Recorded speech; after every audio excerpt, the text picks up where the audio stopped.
Hello everyone, welcome to our channel Law Mastery by Kapil. If you are a law student and you are preparing for judiciary exams or any competitive exams regarding law, then this channel is for you. And also for LLB graduates, BLLB graduates, and freshers. So, in the previous videos, we have completed till section number 313 and we have completed robbery, dacoity, snatching, theft. All right.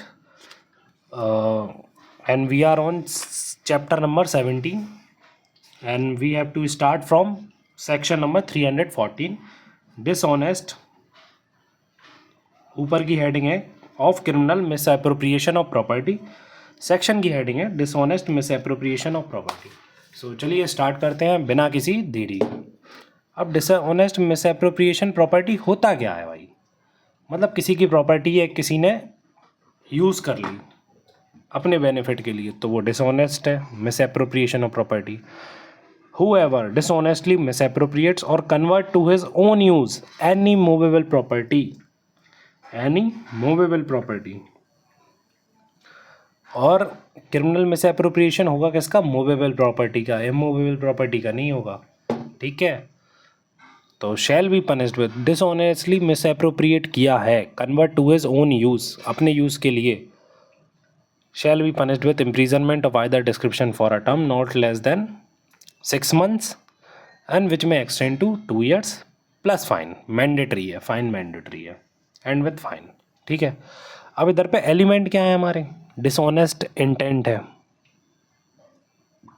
Motive है dishonest, movable property की बात हो रही है इस section के अंदर. Conversion to own use, खुद के यूज़ के लिए. The person must treat the property as his own without legal right. उस पर्सन का लीगल राइट नहीं है लेकिन उसने उस प्रॉपर्टी को अपना ही समझ लिया है कि ये तो हमारी खुद की है भाई, लीगल राइट भले नहीं हो. ठीक है, अब आते हैं एक्सप्लेनेशन पर. एक्सप्लेनेशन हमारी 1 क्या कहती है कि dishonest misappropriation for a time only still qualifies as an offence. तुमने अगर किसी की चीज़ 1 मिनट के लिए भी डिसऑनेस्टली मिस एप्रोप्रिएट की है ना, तो वो ऑफेंस में फॉलो करेगा. कौन सी ऑफेंस में? Dishonest misappropriation of property की ऑफेंस में. ठीक है, अब जैसे एग्जाम्पल क्या है कि अगर आपने किसी की गोल्ड चैन ली पार्टी के लिए और इंटेंशन क्या है आपका कि बाद में रिटर्न कर देंगे, using someone's gold chain for a party and intending to return it later, ये भी मिस एप्रोप्रिएशन है. ठीक है, अब एक्सप्लेनेशन 2 क्या कहती है? Person who find lost property must try reasonable means to find the owner. अब जो कोई भी पर्सन को कोई भी लॉस्ट प्रॉपर्टी मिलती है तो सबसे पहला काम उसका क्या है? रीजनेबल मीन्स ट्राई करे, जिससे वो ओनर को फाइंड कर सके. ये नहीं कि ओनर को फाइंड करानी और यूज़ करने लगे. आपने देखा भाई, वॉलेट है, वॉलेट में लाखों रुपए डले हुए हैं, आपने ये तो कहा नहीं कि भाई चलो ढूंढते हैं मालिक कौन है, रिपोर्ट डालते हैं, FIR करते हैं. नहीं, आपने कहा लाख रुपए हैं मेरे भाई, 50 तू रख, 50 मैंने रखे, बात ख़त्म है. नहीं, तो ये नहीं करना है आपको.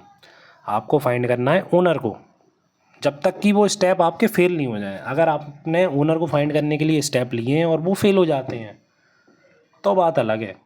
लेकिन आप अपने मन से नहीं रख सकते कि आपने ओनर नहीं ढूंढा, आपने रख लिया. ठीक है, otherwise keeping it is dishonest. अगर आप बिना उसके ओनर को ढूंढे बिना अगर वो पैसे रखते हैं या कोई भी लॉस्ट प्रॉपर्टी रखते हैं अपने पास अपने यूज़ के लिए, तो फिर वो डिसऑनेस्ट मिस एप्रोप्रिएशन में काउंट होगा. तो इम्प्रीजनमेंट कितनी मिलेगी आपको? मिनिमम 6 मंथ, मैक्सिमम 2 ईयर्स, और फाइन अपना मैंडेटरी है in addition to imprisonment. Fine mandatory है. ठीक है, अब इसी के साथ 1-2 इलस्ट्रेशन भी देखते हैं. Taking property believing it's yours. आपने ऐसी कोई प्रॉपर्टी ले ली जो आपको लगता है आपकी है, लेटर आपको पता चला कि आपकी नहीं है, एंड स्टिल कीप्स इट. आपको पता है वो प्रॉपर्टी आपकी नहीं है लेकिन फिर भी आपने रख ली. ये तो गलत बात है ना भाई. जब आपकी कोई चीज़ नहीं है तो आपने क्यों रख ली? अब आपके घर के बाहर एक आम की पेटी रखी हुई थी, आपने कहा यार ये तो मज़ा ही आ गया यार, गर्मियों का मौसम, घर में एसी और बाहर आम की पेटी। आपने कहा आज तो मज़ा ही आ गया, आज तो पूरे घर वालों की दावत हो गई। आपने आम उठाए, आप घर में लाए और आपने 8-10 आम उड़ा दिए, खा गए बढ़िया। फिर बाहर से एक अंकल पूछने आए, बेटा आपने देखी यहाँ पे कोई आम की पेटी रखी हुई थी घर के बाहर आपके? अरे अंकल वो आम की पेटी आपकी थी? अरे मैं तो 8-10 आम उड़ा गया मैं तो। अरे आप तो अंकल कौन से आम थे अंकल आपके? अल्फांसो थे, समझ रहे, बात तो औकात के बाहर चली गई। अल्फांसो आम थे भाई, जो माजा की ऐड में आते हैं ना, टीवी पे ऐड आती माजा की। अब आपको पता चला कि जो आम थे वो अल्फांसो थे, अल्फांसो ही कहते हैं शायद, जो माजा की ऐड में आते हैं, अल्फांसो मैंगो। आपको पता चला अरे ये तो बड़े महंगे आम थे। अब या तो आप वो आम वापस कर दो तो ये ऑफेंस नहीं होगा, और अगर आपने नहीं किया, यूज़ कर ली उस प्रॉपर्टी को, और कोई भी डिमिनिशिंग प्रॉपर्टी भी हो सकती है, पेरिशेबल प्रॉपर्टी, ये पेरिशेबल थे आम, तो आपने चट कर दिए, वो तो आप चटोरे थे तो कर गए, ठीक है कोई बात नहीं। अब पैसा पे कर दो भाई उनका, या आम ला के दे दो उन्हें वही L500 वाले, तो आपके ऊपर ये ऑफेंस नहीं लगेगा, ठीक है। जॉइंट ओनरशिप, ये सबसे बड़ा इम्पोर्टेंट और ज़रूरी क्लॉज है। इलस्ट्रेशन सी, मतलब एग्जाम्पल, कि आपने 4 दोस्तों ने मिलके एक आइसक्रीम ली या एक कार ली मान लो, ठीक है। आप चारों ने मिलके क्या किया, एक कार ली, उन आप चारों दोस्तों में से एक दोस्त ने वो कार जाके बेच दी, तो ये क्या है, dishonest misappropriation of property. क्यों है भाई? क्योंकि आप अपना शेयर बेच सकते हो, अगले का नहीं बेच सकते बिना पूछे, समझे? ठीक है, यही है। 314 हो सकता है, मेरी तरफ से पूरा क्लियर है, आपकी तरफ से भी क्लियर हो गया होगा, तो चलते हैं 315 की तरफ। अब बाकी कोई डाउट हो तो आप कमेंट सेक्शन में हमेशा पूछ सकते हैं, ऑलवेज। और ज़्यादा हो तो आप मुझे इंस्टाग्राम पे डीएम भी कर सकते हैं, कोई दिक्कत नहीं है। मेरा इंस्टाग्राम चैनल की डिस्क्रिप्शन में हैगा, तो आप उधर से डिस्क्रिप्शन से इंस्टाग्राम, टेलीग्राम, मुझे हर जगह फॉलो कर लीजिए। और अगर आपको कोई डाउट होता है या कुछ भी हेल्प चाहिए तो you can ask when ever you want, I am here for you. All right, so let's start. Dishonest miss appropriation of property of a deceased person. मेरे भाई ये काम तो कभी मत करना, जो ये काम है ना 315 सेक्शन के अंदर, भाई ये काम जीवन में मत करना।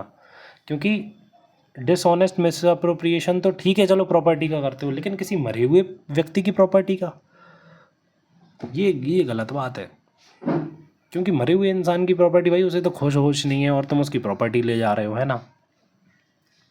Whoever dishonestly misappropriates or convert to his own use of any property, knowing that the property belonged to a deceased person at the time of their death, the property has not yet come into the possession of someone legally entitled to it। अब आपको पता है कि वो property किसी मरे हुए व्यक्ति के पास है, और जो पोजेशन है उस प्रॉपर्टी का उसके लीगली एंटाइटल्ड लोगों के पास नहीं आया है, मतलब फैमिली, लीगल रिप्रेजेंटेटिव या फिर लीगल हायर जो भी हैं घर के, लीगली जो एंटाइटल है उस चीज़ के लिए, तो आपको पनिशमेंट कितनी मिलेगी? 3 ईयर्स की punishment plus fine if the offender was employed by the deceased. और अगर वो आपका क्लर्क या सर्वेंट था जिसने आपकी जो भी है प्रॉपर्टी चुराई, मूवेबल, इमूवेबल तो चोरी होगी नहीं, मूवेबल ही होगी, तो उसके ऊपर 7 ईयर्स की इम्प्रीजनमेंट लगेगी। जर्नल कोई ऑफेंस करेगा तो 3 ईयर्स प्लस फाइन, और अगर आपका क्लर्क या सर्वेंट ये ऑफेंस करेगा तो 7 ईयर्स प्लस फाइन। अब होता है ना, जैसे कहीं एक्सीडेंट हो गया रेंज रोवर का, आपने देखा आदमी तो मर गया भाई, गाड़ी के अंदर एक बैग है जिसके अंदर खूब सारा कैश है, आपने कहा कैश गायब कर दो, गाड़ी डली रहने दो, एक्सीडेंट है भाई, जी नहीं आपको हॉस्पिटल के एम्बुलेंस को बुलाना था, लेकिन आपने अपनी जिम्मेदारी, क्या मॉरल ड्यूटीज़ होती हैं भाई, हर चीज़ इसलिए थोड़ी करी जाती कि बेनिफिट हो। चलिए आगे बढ़ते हैं कि फ़िलहाल ये सब तो दुनिया की चीज़ें हैं, चलती रहेंगी, हमारे आपके अच्छे होने ना होने से कोई फ़र्क नहीं पड़ता, जो होना है सो होगा ही, ठीक है। तो चलते हैं 316, क्रिमिनल ब्रीच ऑफ ट्रस्ट। अब क्रिमिनल ब्रीच ऑफ ट्रस्ट कब आता है? जब आपने अपनी प्रॉपर्टी किसी को एंट्रस्ट करके दे दी हो, आपने अपनी प्रॉपर्टी का मालिक किसी और को बना दिया हो थोड़ी देर के लिए, मतलब लीगली नहीं, लेकिन आपने एक डोमिनियन दे दिया कि हाँ भाई अब तुम देखो इसका काम। A person entrusted with property और डोमिनियन ओवर प्रॉपर्टी। डोमिनियन मतलब आपकी चलती थी, अब आपने जैसे दे दिया उसकी चलेगी। Commits criminal breach of trust. अगर वो बंदा ऐसा कुछ करेगा तब वो क्रिमिनल ब्रीच ऑफ ट्रस्ट करेगा। क्या करेगा? इफ़ डिसऑनेस्टली मिसअप्रोप्रिएट और convert the property to their own use. अब आपने कहा आपकी गाड़ी हो गई है पंचर, आप ले गए दुकान वाले के पास। दुकान वाले ने पंचर तो बना दिया, लेकिन अब दुकान वाले ने क्या करा, आपकी गाड़ी किराए पे दे दी भाई, 500 रुपये दिन। लो भाई, अब उस पर 10 लड़के घूम रहे। आपने कहा यार ये क्या किया भाई तूने, है कि नहीं? तो ये गलत है ना, मिस अप्रोप्रिएट किया, तो उसने आपका ट्रस्ट ब्रेक किया, क्रिमिनल ब्रीच ऑफ ट्रस्ट लगेगा उस पर। ठीक है, तो यही है। डिसऑनेस्टली यूज और dispose of the property in violation of legal direction. Dishonestly use करता है वो property, dispose of the property, dispose कर देता है उस प्रॉपर्टी को, in violation of legal direction, express और इम्प्लाइड कॉन्ट्रैक्ट। एक्सप्रेस और इम्प्लाइड कॉन्ट्रैक्ट तो आप पढ़ते ही होगे इंडियन कॉन्ट्रैक्ट एक्ट में, समझ में आता ही होगा। जैसे आप बस में बैठे, तो आप बस में बैठे, हाल तो टिकट कटाया नहीं होगा आपने, जब उतरे होगे तब दिए होंगे पैसे। ऐसा ही होता है, ऑटो में भी बैठोगे तो पहले बैठोगे, जो क्योंकि जो एम्प्लॉयड का मतलब होता है जो प्रोसेस चला आ रहा है, तो वो कस्टम या फिर वो प्रोसेस वैसे ही वर्क करेगा। अब जैसे दुकान पे जाते हो तो पहले सामान लेते हो ना, बाद में पैसे देते हो, वही एक्सप्रेस और इम्प्लाइज कॉन्ट्रैक्ट। ठीक है, अब इधर पे एलिमेंट क्या है? एंट्रस्टमेंट, आपने किसी पे भरोसा किया है। डिसऑनेस्टी, उस पर्सन के ऊपर डिसऑनेस्टी थी। इंटेंशन थोड़े से उसके वैसे थे मैंसरिया टाइप के। और वायलेशन ऑफ लॉ किया, कॉन्ट्रैक्ट का ही वायलेशन किया, जबकि ऐसा नहीं करना चाहिए था। Includes omission, even allowing someone else to misuse is covered. अगर आप किसी और को अलाउ कर रहे हो उस चीज़ का यूज़ करने, तो वो भी कवर्ड है इस सेक्शन के अंदर। ठीक है, अब इधर पे एक्सप्लेनेशन क्या बात करता है? प्रोविडेंट फंड्स की। Employer who deduct EPF but don't deposit it are deem to have committed breach of trust. अब ऐसे एम्प्लॉयर जिनने डिडक्ट कर लिया EPF बट उनने डिपॉजिट नहीं करा, तो ऐसा माना जाएगा उनने क्या करा है? ब्रीच ऑफ ट्रस्ट कमिट करा है। ESI contribution violation. अब ये एक्सप्लेनेशन 2 क्या कहती है? Employers failing to deposit deducted ESI contributors are also liable. अब जिन एम्प्लॉयर्स ने मतलब फेल हो गए वो ESI को डिडक्ट करने में, तो वो भी लायबल होंगे। इलस्ट्रेशन क्या कहती है हमारी? इलस्ट्रेशन हमारी कहती है executor uses estate against the will. Executor क्या है? यूज़ कर रहा है किसी प्रॉपर्टी को अगेंस्ट द विल, तो एक्ट कमिटेड हुआ, क्रिमिनल ब्रीच ऑफ ट्रस्ट का हुआ। ठीक है, warehouse keeper sell store good. जो गुड्स स्टोर रखे हुए थे वो वेयर हाउस कीपर ने सेल कर दिए भाई, तो क्रिमिनल ब्रीच ऑफ ट्रस्ट हुआ ना। तो यही है हमारा सेक्शन 316। ठीक है, इसी के साथ अब आते हैं क्लॉज 2 पर, मतलब सबसेक्शन 2। सबसेक्शन 2 हमारा क्या कहता है? अगर कोई journal person criminal breach of trust करेगा तो उसके ऊपर इम्प्रिजनमेंट अप टू 5 ईयर्स और फाइन और बोथ। और सबसेक्शन 3 में कौन के ऊपर लायबल होगा? सबसेक्शन 3 में कैरियर या फिर wharfinger, warehouse keeper, imprisonment इनकी कितनी होगी? 7 ईयर्स प्लस फाइन। क्लर्क और सर्वेंट अगर करेंगे क्रिमिनल ब्रीच ऑफ ट्रस्ट का ऑफेंस, तो उनके ऊपर 7 ईयर्स प्लस फाइन लगेगी। और पब्लिक सर्वेंट अगर कोई करता है, बैंकर करता है, ब्रोकर करता है, एजेंट करता है, तो फिर इम्प्रिजनमेंट फॉर लाइफ भी हो सकती है और up to 10 years plus fine भी हो सकती है। क्योंकि पब्लिक सर्वेंट, बैंकर, इन सबको तो भाई इसलिए बनाया ही गया है कि भाई ये चीज़ें होने से रोकें, क्राइम होने से रोकें। अगर ये खुद क्राइम में पड़ेंगे तो इनका तो एग्रावेटेड फॉर्म में लाइबिलिटी आएगी ना, कि इन्होंने ऐसा कुछ किया जो कुछ इन्हें खुद नहीं करना चाहिए था, तभी तो एग्रावेटेड फॉर्म हुआ।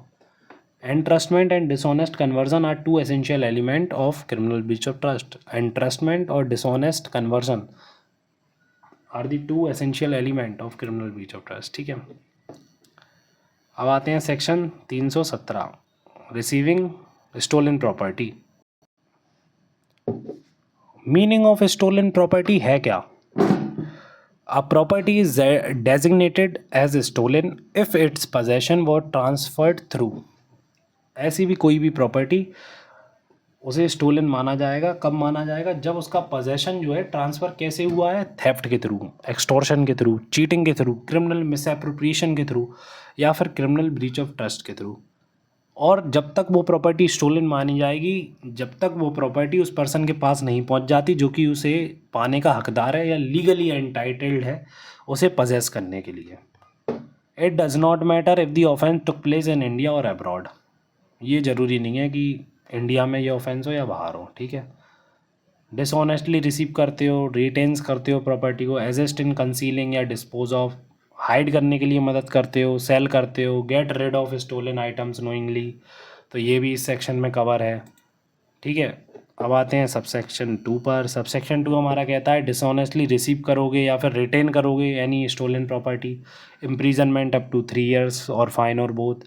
और रिसीव करोगे प्रॉपर्टी फ्रॉम डकैती या फिर गैंग ऑफ डकैट्स सब सेक्शन 3 में, तो आपको मिलेगी imprisonment up to life imprisonment और rigorous imprisonment up to 10 years and fine, ठीक है।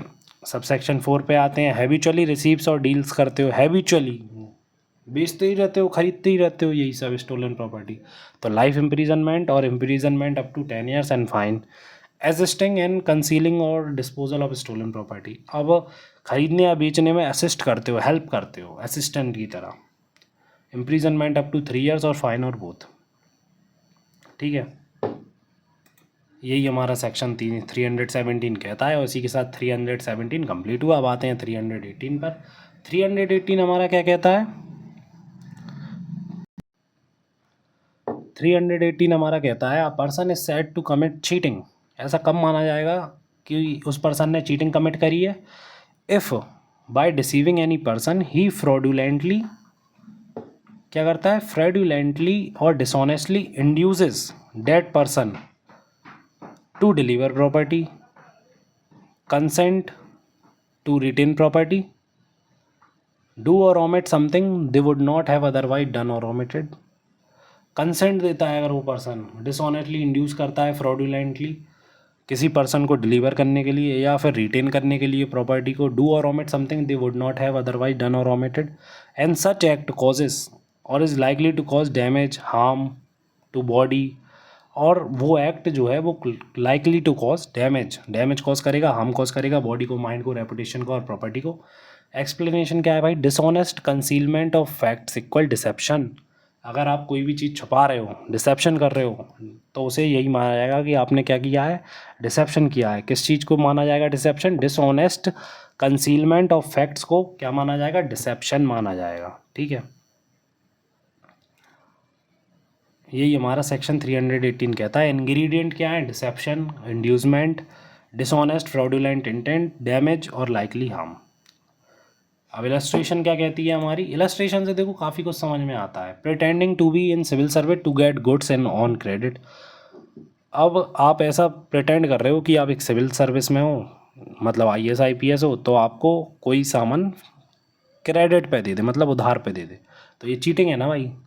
और चीटिंग कौन कौन करता है ये भी समझ लो। चीटिंग हर वो इंसान करता है जो इंसान आपको दिल्ली जाते हुए, मुंबई जाते हुए, वो पावर बैंक देखते हो, पावर बैंक बेचता है, 150 रुपये का ले लो भाई, ओरिजिनल पावर बैंक है, नाइकी ले लो भाई, आइडियाज़ ले लो भाई, एविवास ले लो भाई, समझ रहे हो? यही है वो चीटिंग करने वाले, क्योंकि कंपनी जो बना रही है वो हमारे साथ चीटिंग थोड़ी कर रही है। हमारे साथ तो मैन्युफैक्चर चीटिंग कर ही नहीं रहा, हमारे साथ तो सेलर चीटिंग कर रहा है ना, कि वो अपने बता रहा है कि कंसील तो देखो वो कर ही रहा है कि ओरिजिनल नहीं है, देखो ये तो उसे ही पता है, आपको ही पता है, कंसील तो वो कर ही रहा है फैक्ट्स की, ये ओरिजिनल नहीं है, समझ रहे हो। बिस्लेरी को बिलसेरी बना के बेच रहे हैं। बिस्लेरी जो ओरिजिनल है वो तो है, लेकिन फेक वाली बिलसेरी है, समझ रहे हो। तो बिलसेरी बेच रहे हैं बिस्लेरी बताकर। देखो भाई, इंसान को तुम बेवकूफ़ बना भी लोगे, बिलसेरी बेच दोगे बिस्लेरी की जगह, ऊँट को नहीं बना पाओगे। ऐड में देखा नहीं आप लोगों ने? मैं तो भाई देखो टीवी देखता हूँ, तो उसमें ऐड में बताया गया था, ठीक है। तो चलो आगे बढ़ते हैं। फिलहाल जर्नल चीटिंग अगर कोई करता है सबसेक्शन 2 में, सबसेक्शन 2 हमारा कहाँ गया? जर्नल चीटिंग करता है तो इम्प्रीजनमेंट मिलेगी अप टू 3 years और फाइन और बोथ। और cheating against a person whose interest was to be protected by law और कॉन्ट्रैक्ट। अब चीटिंग ऐसे पर्सन के अगेंस्ट में करता है जिसका इंटरेस्ट जो है प्रोटेक्टेड करना था बाय लॉ और a contract. Imprisonment up to 5 years और फाइन और बोथ।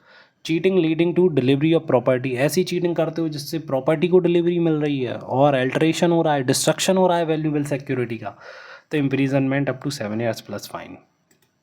इसी के साथ सेक्शन 318 कंप्लीट। अब आते हैं 319 पर, cheating by personation. Cheating by personation का मतलब वही है, pretending to be someone else, knowingly substituting one person for another. Knowingly substitute कर रहे हो कि आप किसी पर्सन की जगह पे आ गए हो, या फिर प्रिटेंड कर रहे हो कि आप कुछ हो, लाइक सिविल सर्वेंट एसेट्रा, जो कि आजकल केसेस वो काफ़ी सारे देखते होगे कि यहाँ के वहाँ के ऐसे केसेस आते हैं, लोग मतलब धुर में ही IPS IAS बने फिर रहे हैं। मतलब जिनने मेहनत करके हासिल किया है वो पद, उनकी बात अलग है, लेकिन जिन्होंने नहीं किया तो वो नकली गाड़ी लेके फिर रहे हैं, नकली लाल बत्ती लगाए फिर रहे हैं, तो वैसा समझ रहे हो। Offence is committed even if the person impersonated is imaginary or deceased. और ये ऑफेंस कमिट होगा चाहे वो पर्सन इमेजिनरी ही क्यों ना हो, आप किसी इमेजिनरी पर्सन का भी पर्सोनेशन कर क्यों रहे हो, ठीक है। तो मेंसरिया है आपके ऊपर, इंटेंशन टू चीट है, पर्सोनेशन कर रहे हो, डिसेप्शन है, ठीक है। अब इधर पर सिनेरियो क्या है, example, A pretend to be a wealthy banker of the same name to get a loan, cheating by personation में फॉल कर जाएगा। ए अब बी, मतलब सब बी वाला example, A pretend to be, A B की तरह दिख रहा है, क्यों, a deceased individual to claim B's property, B की प्रॉपर्टी क्लेम करने के लिए बी की तरह दिखने लगा भाई, वो बी की तरह बताने लगा खुद को, तो चीटिंग बाय पर्सोनेशन है। तो इसी के साथ 320, 21, 22, 23 इतने इंपॉर्टेंट नहीं है। तो अब आते हैं मिसचीफ पर। मिसचीफ 324। मिसचीफ क्या होता है भाई, mischief is committed when a person with intent to cause or knowing that he is likely to cause wrongful loss or damage to the public or any person.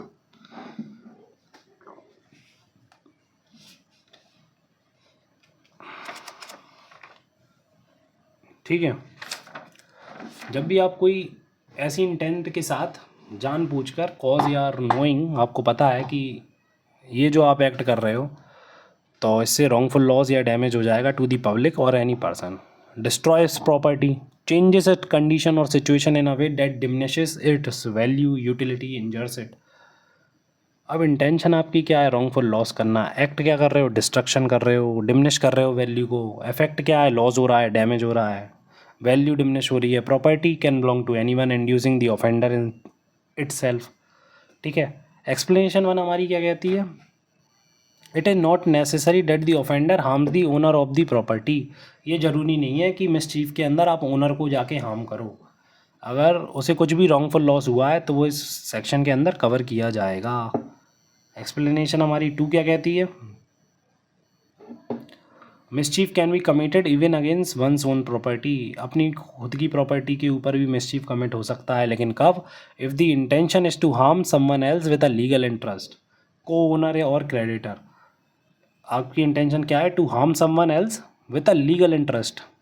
मतलब जैसे mischief खुद की property damage कर सकता है कब, जहाँ आपका जॉइंट पोजेशन हो, जैसे 4 दोस्तों ने मिलके गाड़ी ली, अब आप उस कार को तोड़ रहे हो या कुछ भी कर रहे हो उस कार के साथ, उसकी वैल्यू डिमिनिश कर रहे हो, तो नुकसान तो चारों का हो रहा है ना, तो ये मिसचीफ होगा, क्योंकि आपकी वजह से किसी और को रॉन्गफुल लॉस क्यों हो, समझे।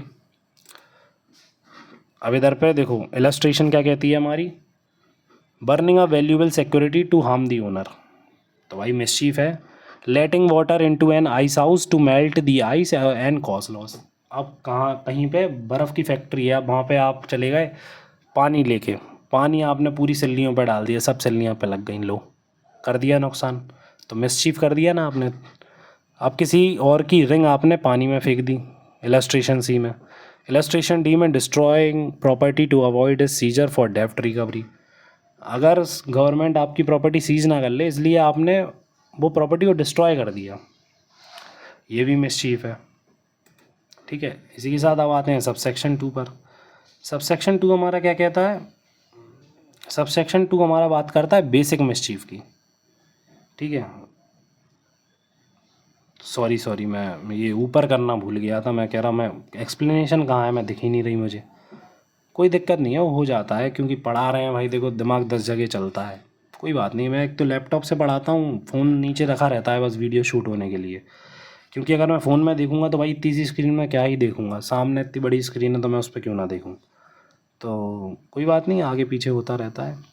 तो अगर कोई जर्नल मिसचीफ करता है तो 6 मंथ्स की पनिशमेंट और फाइन और बोथ। और सबसेक्शन 3 में अगर कोई mischief causing loss to government करता है, मतलब किसी पब्लिक पार्क में उसके आपने गवर्नमेंट की ब्रांचेस टॉयलेट्स को हार्म करा, तोड़ दिया, डिस्ट्रॉय कर दिया, गवर्नमेंट प्रॉपर्टी तोड़ दी, कार रखी है उत्तर प्रदेश सरकार लिखा है, आपने निपटा दी, कांच तोड़ दिया, तो ये मिसचीफ में फॉल करेगा। तो इधर पे आपको अप टू 1 ईयर की इम्प्रीजनमेंट और फाइन और बोथ। लॉस और डैमेज करते हो आप 20,000 से लेके 1 लाख तक का सबसेक्शन 4 में, तो आपको पनिशमेंट मिलेगी अप टू 2 ईयर्स और फाइन और बोथ। या फिर आप लॉस और डैमेज करते हो 1 लाख या 1 लाख से ऊपर का, तो आपको मिलेगी अप टू 5 ईयर्स और फाइन और बोथ। मिसचीफ और प्रिपरेशन है अगर आपकी मिसचीफ के साथ साथ सबसेक्शन 6 में, कि आप मिसचीफ तो करोगे ही करोगे, प्रिपरेशन है आपकी डेथ या हार्ट या रेस्ट्रेंट कॉज करने की, तो अप टू 5 ईयर्स की इम्प्रीजनमेंट प्लस फाइन। ठीक है, अब आते हैं डायरेक्ट 329 पर, क्योंकि बीच के जितने भी सेक्शन हैं वो इम्पॉर्टेंट नहीं हैं। 329 हमारा बात करता है क्रिमिनल ट्रेसपास की। ठीक है, criminal trespass and house trespass. अब क्रिमिनल ट्रेसपास कब कमिटेड होगा? जब एंट्री होगी। एंट्री किसकी होगी? एंटर्स इनटू और अपॉन अनदर पर्सनस प्रॉपर्टी। अगर किसी की प्रॉपर्टी में आप जाओगे, एंट्री होगी, तब जाके क्रिमिनल ट्रेसपास होगा। क्या इंटेंशन है आपकी? किस इंटेंशन से जा रहे हो आप अगले के घर में? कमिट एन ऑफेंस, इंटीमिडेट करना, इंसल्ट करना, एनॉय द लॉफुल पजेसर। कोई उस प्रॉपर्टी को लॉफुल पजेस करता है और उसे परेशान करने जा रहे हो।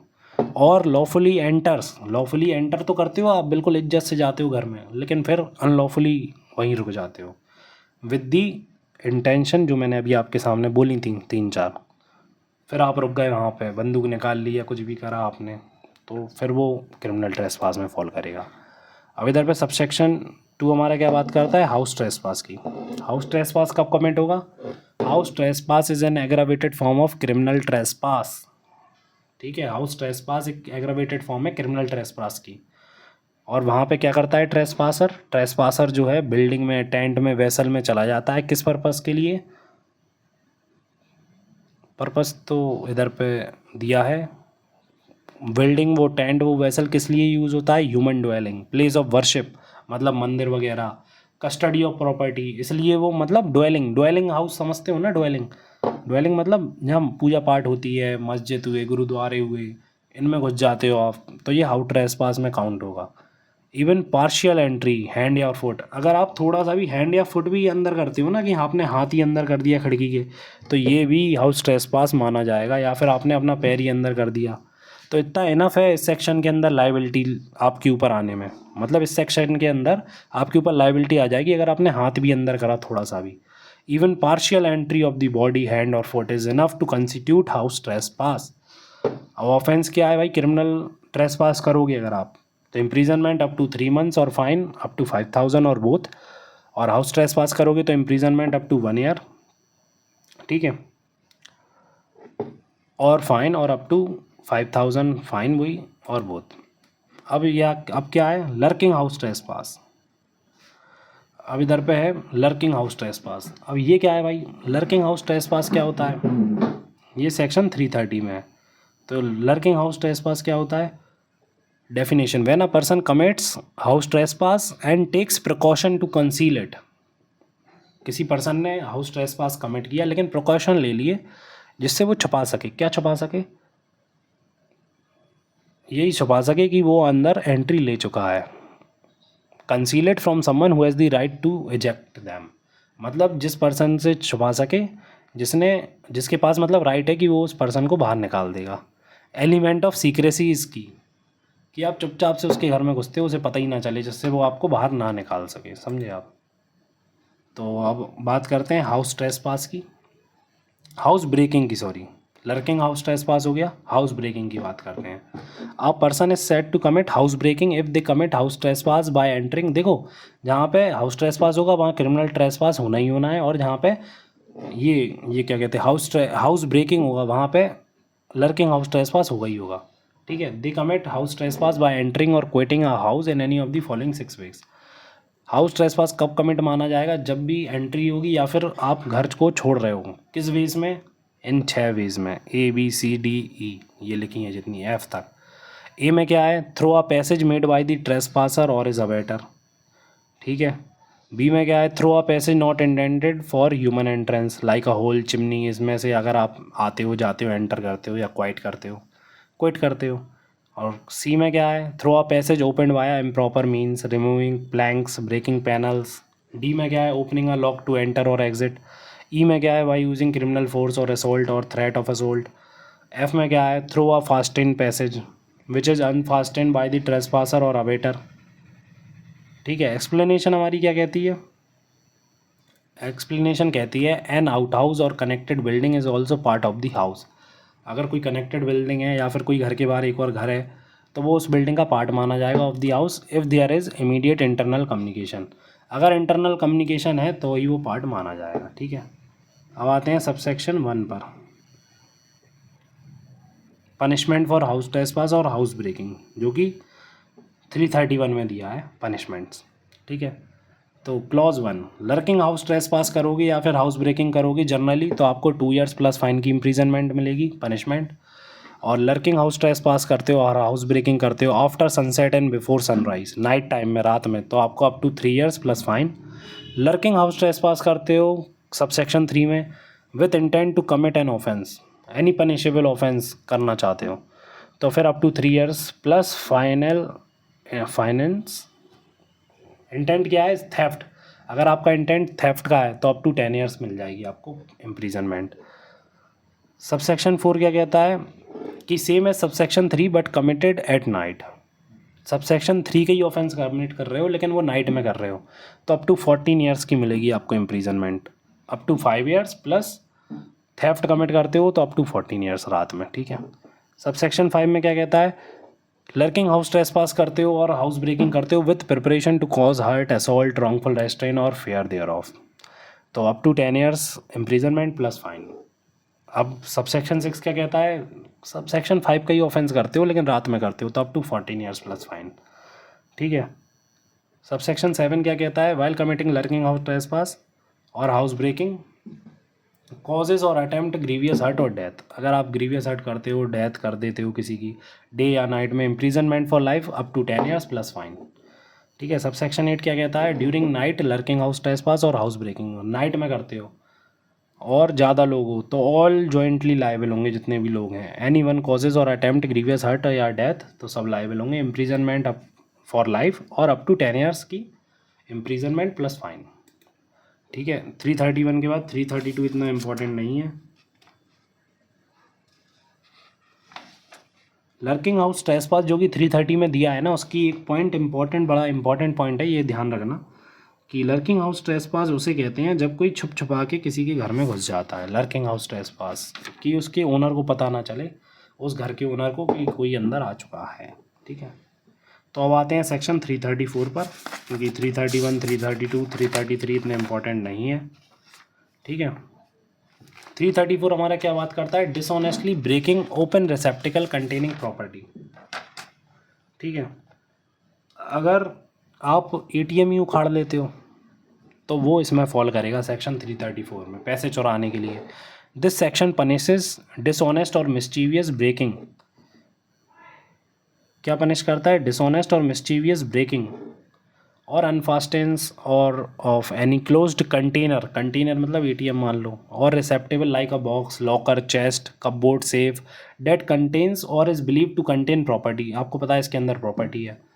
ठीक है, सबसेक्शन 1 में क्या है, when anyone dishonestly mischievously break open और अनफास्टन, ब्रेक करता है तोड़ता है mischievously any closed container believing it contain property, और उसे पता है कि इसके अंदर प्रॉपर्टी है, तो अप टू 10 ईयर्स की, अप टू 2 ईयर्स की इम्प्रीजनमेंट, 10 ईयर्स की नहीं 2 ईयर्स की इम्प्रीजनमेंट और फाइन और बोथ।